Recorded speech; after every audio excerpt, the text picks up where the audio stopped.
స్వయం బాబురావు మాజీ ఎంపీ, తెల్ల వెంకట్రావు భద్రాచలం శాసనసభ్యులు ఈ లంబాడి, సుగాలి, బంజారాలను ఎస్టీ జాబితా నుంచి తొలగించాలని చెప్పేసి గతంలో వాళ్ళు హైకోర్టుకు పోవడం జరిగింది.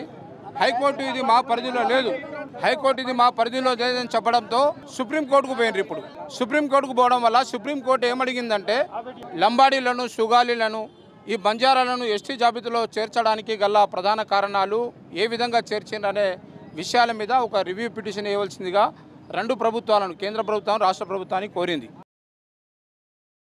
స్వయం బాబురావు అనే వ్యక్తి బీజేపీ నుండి కాంగ్రెస్లో చేరితాను అంటే అప్పుడు కూడా తనే పిటిషన్ వేసిర్రు, ఇప్పుడు కూడా తనే పిటిషన్ వేసిర్రు.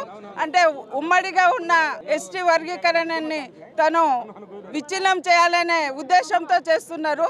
దాన్ని తిప్పికొట్టే ప్రయత్నంలో మా వాళ్ళు కూడా ఐక్యతంగా ఉండి ఈరోజు మా సత్తా ఏంటిదో చాటుకుంటున్నాం.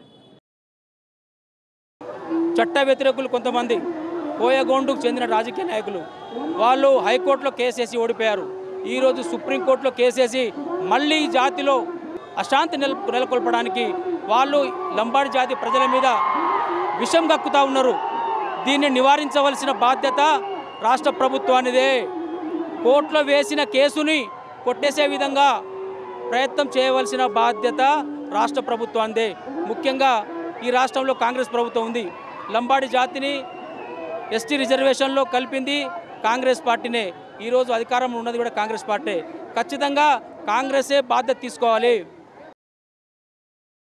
जाति हमें जस्टिस हेड़ो हम कति दिया मुंदु मारेड़ो हम मुंदु मुंदु जाएगा हमें सेन अड्डू तप्पिंचलेड़ो गतानी हमें खून कान जातानी पिटिशन खाले ब्रिटिश काल में आती हमें जस्टिस हेड़ो एसटी में हम फर्स्ट दी कूड़ को पिटिशन खाले पिटिशन रद्दु करनो हाईकोर्ट అనేది